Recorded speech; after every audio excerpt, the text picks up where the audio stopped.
Good morning students of class 8। आज हम हिंदी वसंत में पाठ 5 जिसका नाम है चिट्ठियों की अनूठी दुनिया पढ़ेंगे। ठीक है, इसमें हम क्या पढ़ेंगे?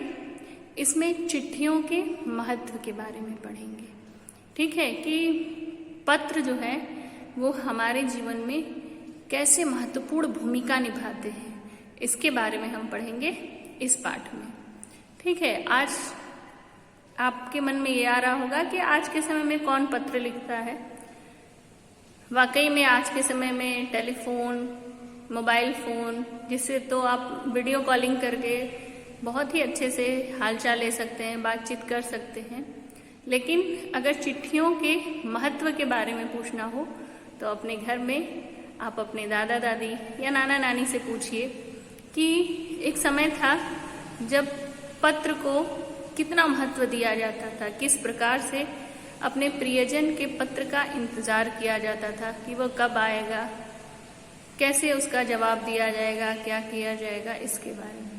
ठीक है, तो इसका हम देखते हैं। आपके पाठ में अंतिम में कुछ कठिन शब्द दिए गए हैं। ठीक है, उसको आप पढ़ लीजिएगा। वैसे कुछ यहाँ पर मैंने आपको बता दिए, जैसे SMS, जिसका अर्थ होता है लघु संदेश सेवा। ठीक है, इसको बोलते हैं स्मॉल में शॉर्ट मैसेज सर्विस।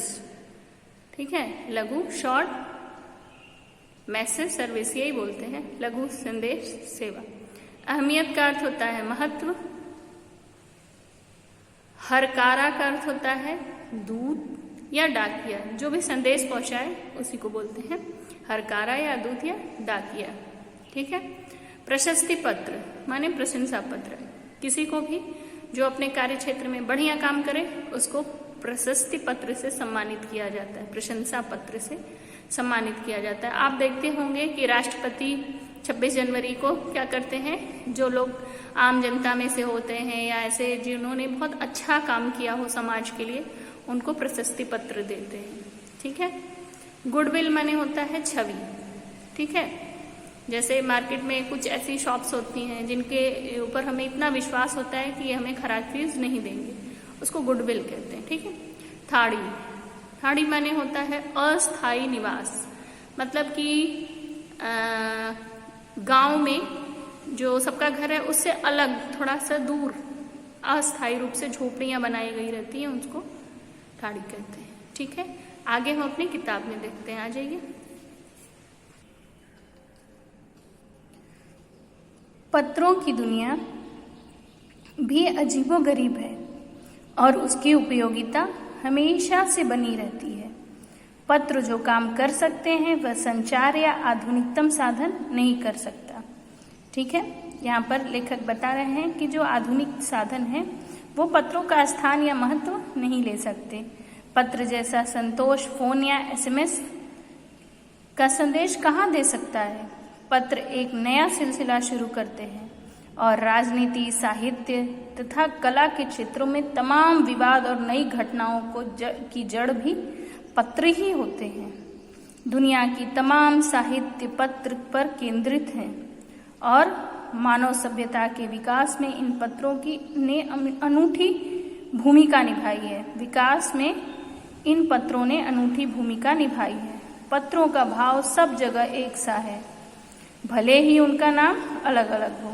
ठीक है, मतलब सबके लिए पत्र की भूमिका या महत्व एक ही होता है। जैसे देखिए, कुछ बताया गया है कि अलग अलग जगहों पे अलग अलग नाम से पत्र को बताया जाता है। जैसे पत्र को उर्दू में खत कहते हैं, संस्कृत में पत्र कहते हैं, कन्नड़ में कागज कहते हैं, तेलुगु में उत्तरम कहते हैं, जाबू और लेख भी कहते हैं, तथा तमिल में कडित कहा जाता है। ठीक है, पत्र यादों को सहेज कर रखते हैं। बिल्कुल सही बात है। ठीक है, पत्र और यादों को सहेज कर रखना, ये लाइन बहुत ही मार्मिक है। ठीक है, कि कोई ऐसा व्यक्ति हो जो पत्र आपको लिखा हो और वो बहुत दूर चला गया हो, तो जब आप उस पत्र को पढ़ेंगे और उसके लिखे हुए शब्दों को जब आप छुएंगे तो ऐसे लगेगा कि वह सजीव हो चुके हैं, वो शब्द बोलना शुरू कर दिए हो, ऐसे महसूस होते हैं। ठीक है, तो इस प्रकार से पत्र क्या करते हैं, यादों को सहेज कर रखते हैं। इसमें किसी को कोई संदेह नहीं है, हर एक की अपनी पत्र लेखन कला है और हर एक के पत्रों का अपना दायरा होता है। दुनिया भर में रोज करोड़ों पत्र एक दूसरे को तलाशते तमाम ठिकानों तक पहुंचते हैं।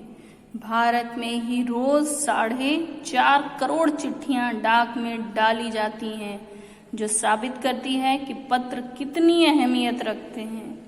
पंडित जवाहरलाल नेहरू ने सन 1953 में सही ही कहा था, हजारों सालों तक संचार का साधन केवल हरकारी रनर्स या फिर तेज दौड़ने वाले घोड़े रहे हैं। मतलब आपने देखा होगा ना, पहले के समय में राजा जो रहते थे वो अपना संदेश लिखकर दे देते थे और घोड़े से, जो सबसे तेज घोड़ा दौड़ता था, उससे पहुंचाया जाता था। उसके बाद पहिए आए, रेल आई, काफी बदलाव हुआ। रेल से तेज गति से संवाद होने लगा, चिट्ठियां आने लगी, फिर टेलीफोन हुआ, वायरलेस हुआ, ठीक है, रडार हुआ। इस प्रकार से दुनिया बदल रही है। पिछली शताब्दी में पत्र लेखन ने एक कला का रूप ले लिया। डाक व्यवस्था में के सुधार के साथ पत्रों को सही दिशा देने के लिए विशेष प्रयास किए गए। पत्र संस्कृति विकसित करने के लिए स्कूली पाठ्यक्रम में पत्र लेखन का विषय भी शामिल किया गया। ठीक है, आपको मालूम है ना, आपके एग्जाम में आता है, पत्र लिखिए। भारत ही नहीं, दुनिया के कई देशों में प्रयास चले और विश्व डाक संघ ने अपने ओर से काफी प्रयास किए। विश्व डाक संघ की ओर से 16 वर्ष से कम आयु वर्ग के बच्चों के लिए पत्र लेखन प्रतियोगिताएं आयोजित करने का सिलसिला, जैसे आप देखते हैं ड्राइंग कंपटीशन होता है, वैसे ही होता है लेटर राइटिंग कंपटीशन। ठीक है, सिलसिला 1972 से शुरू किया गया। यह सही है कि खास तौर पर बड़े शहरों और महानगरों में संचार साधनों के तेज विकास और अन्य कारणों से पत्रों की आवाजाही प्रभावित हुई है, पर देहाती दुनिया मतलब गांव की दुनिया में आज भी चिट्ठियों से ही हालचाल लिया जाता है। फैक्स, ईमेल, टेलीफोन, मोबाइल ने चिट्ठियों की तेजी को रोका है, पर व्यापारिक डाक की संख्या लगातार बढ़ रही है। व्यापारिक डाक मतलब जैसे किसी का अपॉइंटमेंट लेटर हो, कहीं नौकरी का, जिस भी तरह का सरकारी कागज हो। आगे देखते हैं, जहां तक पत्रों का सवाल है, अगर आप बारीकी से उनकी तह में जाएं, तो आपको ऐसा कोई नहीं मिलेगा जिसने कभी किसी को पत्र न लिखा हो, न लिखाया हो, या पत्रों का बेसब्री से जिसने इंतजार न किया हो। हमारे सैनिक तो पत्रों का जिस उत्सुकता से इंतजार करते हैं उसकी कोई मिसाल ही नहीं। ठीक है, कि आपने इसके ऊपर बॉर्डर फिल्म का एक गाना भी बना हुआ है। ठीक है, तो वाकई में उन लोगों के लिए पत्र कितना महत्वपूर्ण होता है। एक दौर था जब लोग पत्रों का महीनों इंतजार करते थे, पर अब वह बात नहीं रही। परिवहन माने गाड़ी घोड़े का साधन। ठीक है, साधनों के विकास से दूरी बहुत घटा दी है। पहले लोगों के लिए संचार का इकलौता साधन चिट्ठी ही थी, पर आज साधन विकसित हो चुके हैं। आज देश में ऐसे लोगों की कमी नहीं जो अपने पुरखों की चिट्ठियों को सहेजकर और संजोकर विरासत के रूप में रखे हुए हों, या फिर बड़े बड़े लेखक, पत्रकारों, उद्यमी, कवि, प्रशासक, सन्यासी, किसान, इनकी पत्र रचनाएं आज भी आपको अनुसंधान का विषय है, आप में अनुसंधान का विषय है। अगर आज जैसे संचार साधन होते तो पंडित नेहरू अपनी पुत्री इंदिरा गांधी को फोन करते, पर तब पिता के पत्र पुत्री के नाम नहीं लिखे जाते, जो देश के करोड़ों लोगों की प्रेरणा देते हैं। है ना, आपका भारत की खोज उसमें बताया गया है। 6 में आपका था संसार पुस्तक है। ठीक है, वो सब वही अंश है। पत्रों को तो आप सहेज कर रख लेते हैं, पर SMS संदेश को आप जल्द ही भूल जाते हैं। कितने संदेशों को आप सहेज कर रख सकते हैं?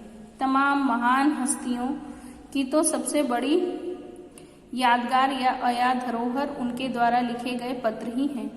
भारत में इस श्रेणी में राष्ट्रपिता महात्मा गांधी को सबसे आगे रखा जाता है। दुनिया के तमाम संग्रहालय जानी मानी हस्तियों के पत्रों का अनूठा संकलन भी है। ठीक है, गांधी जी द्वारा लिखे गए बहुत सारे पत्रों का संकलन या बड़े बड़े जो महान लोग होते हैं जो उनका लिखा गया पत्र है उसको किताब के रूप में छाप दिया जाता है, जो पढ़कर लोगों के लिए क्या होता है, प्रेरणा का स्रोत होता है। तमाम पत्र देश, काल, समाज और जानने समझने का असली पैमाना है।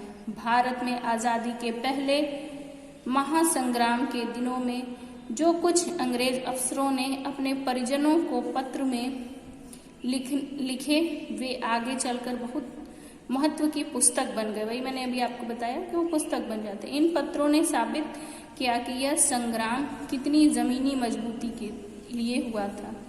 महात्मा गांधी के पास दुनिया भर से तमाम पत्र केवल महात्मा गांधी इंडिया लिखे आते थे। वे जहाँ भी रहते थे वहाँ पहुँच जाते थे। सोचिए, कोई एड्रेस नहीं, सिर्फ महात्मा गांधी इंडिया लिख के आ जाता था और गांधी जी के वहाँ पत्र पहुँचा दिया जाता था। आज़ादी के आंदोलन की कई अन्य दिग्गज हस्तियों के साथ भी ऐसा ही होता था। ठीक है, गांधी जी के पास देश दुनिया से बड़ी संख्या में पत्र पहुंचते थे और वो क्या करते थे, सबका जवाब भी लिख के देते थे। ठीक है, लिखते लिखते जब उनका एक हाथ दर्द होने लगता था दूसरे हाथ से लिखने में जुट जाते थे। ठीक है, इस प्रकार से वो गांव-गांव से जो भी पत्र आते थे हर एक पत्र का जवाब देते थे। ठीक है, उन पत्रों को, ठीक है, कुछ ऐसे थे पत्र भेजने वाले लोग, उन पत्रों को जिनका जवाब गांधी जी उनको देते थे। किसी ने, जैसे आपने गांधी जी को पत्र, मतलब अब तो नहीं है गांधी जी, किसी ऐसे व्यक्ति को पत्र लिखा कि मान लीजिए अपने प्रधानमंत्री को पत्र लिखा, ठीक है, और उन्होंने जवाब में आपको पत्र लिखा, तो जिन लोगों को पत्र मिलता है वो क्या करते थे, उसको प्रशस्ति पत्र के रूप में, मतलब प्रशंसा पत्र के रूप में उसे क्या करते थे, अपने घर में फ्रेम करवा कर रख लिया करते थे। ठीक है, ये पत्रों का जादू होता है। ठीक है, कई भाषाओं में और कितनी ही इन सब में किताबें लिखी जा चुकी। ठीक है, वास्तव में पत्र किसी दस्तावेज से कम नहीं, दस्तावेज मैंने बहुत ज़रूरी जो डॉक्यूमेंट्स होते हैं उनसे कम नहीं। पंत के 200 पत्र, बच्चन के नाम और निराला के पत्र हमको लिख्यो है कहा, तथा पत्र के आईने में दयानंद सरस्वती समेत कई पुस्तकें आपको मिलेंगी। मतलब इन लोगों के पत्र जो हैं उन्होंने क्या रूप ले लिया है, किताब का। आगे देखते हैं यहाँ से। इसी प्रकार नेहरू और गांधी जी के लिखे गए रविंद्रनाथ टैगोर के पत्र भी बहुत प्रेरक हैं। महात्मा और कवि के नाम से महात्मा गांधी और रविंद्रनाथ टैगोर के बीच सन 1915 से 1941 के बीच जो पत्र का आदान प्रदान हुआ था उसका लेखा जोखा मिलता है। पत्र व्यवहार की परंपरा भारत में बहुत पुरानी है। ठीक है, इसकी असली विकास आज़ादी के बाद ही हुआ। तमाम सरकारी विभागों की तुलना में सबसे ज़्यादा गुडविल डाक विभाग की है। ठीक है, इसकी एक खास वजह यह भी है कि यह लोगों को जोड़ने का काम करती है। ठीक है, घर घर तक इसकी पहुंच है। संचार के तमाम उन्नत साधनों के बाद भी चिट्ठी पत्री की हैसियत बरकरार है। शहरी इलाकों में आलीशान हवेलियां हों या फिर झोपड़पट्टियों में रहने वाले लोग, दुर्गम जंगलों में रहने वाले, बर्फ वाली पहाड़ियों पर रहने वाले, समुद्र तट पे, रेगिस्तान में, जहाँ पर भी जिधर जाते हो हर जगह पत्र क्या होते हैं, पहुँचते हैं। ठीक है, भारतीय डाकघरों में दरवाजों तक पहुँच जाते हैं। मतलब आप पत्र लिख दीजिए, वो जहाँ हो दुनिया में वहाँ तक पहुँच जाता है पत्र।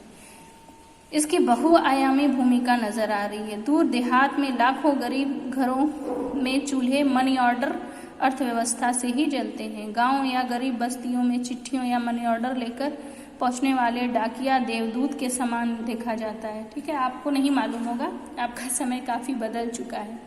पहले क्या होता था कि जैसे गांव में परिवार रह रहा है और उनके घर से कोई एक व्यक्ति, जैसे उनके घर का बेटा हुआ या जो भी व्यक्ति गया कहीं कमाने, ठीक है, पहले बोला जाता था कि बम्बई में उनके बेटे कमा रहे हैं, तो वो लोग क्या करते थे, मनी ऑर्डर भेजते थे, मतलब चिट्ठी के साथ पैसा भेजते थे। ठीक है, और वो पैसा कौन ला के देता था, वो पैसा डाकिया ला के देता था। इसलिए कहा गया है कि देहात में लाखों गरीबों घरों का चूल्हा मनी ऑर्डर की अर्थव्यवस्था से ही जलते थे। मतलब मनी ऑर्डर से पैसा आता था और उससे लोग राशन पानी खरीद के अपना घर का चूल्हा जलाते थे, पेट भरते थे। ठीक है। और जब डाकिया आता था वो पैसे लेके, तो उसको देवता का दूत मतलब मैसेज पहुंचाने वाला माना जाता था। ये थी पत्र की भूमिका। सबके अपने अपने नज़रिए होते हैं, ज़रूरत होती है। ठीक है। इसमें कुछ प्रश्न हैं जिसको हम अगली जो नेक्स्ट क्लास होगी उसमें देखेंगे। ठीक है। तो इसको वीडियो को 2 बार 3 बार देखिएगा, बुक लेसन को 2 बार पढ़ लीजिएगा, बिल्कुल समझ में आ जाएगा। बड़ा ही महत्वपूर्ण पाठ है। आज की कक्षा हम यहीं पर समाप्त करते हैं। धन्यवाद।